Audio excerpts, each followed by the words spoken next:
Trade talks are normally all about moving closer to each other's way of doing things.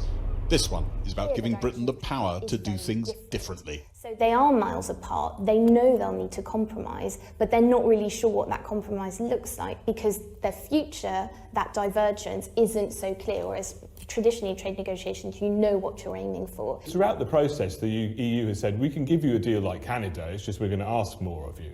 And then it's fine if the UK says, well, that's not fair, that's not fair. To be honest, the EU don't care if it's fair or not. They've made their mind up. In the Commons, Michael Gove was asked whether Britain would actually move away from EU rules.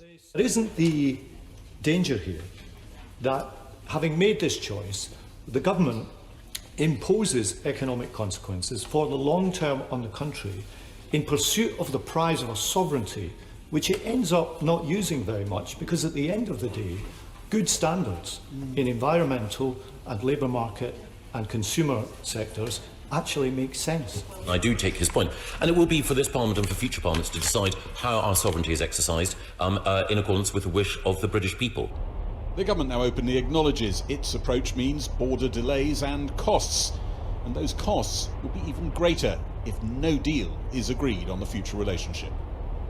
It is a negotiation, though. You will have to make some concessions. Do you accept that? No.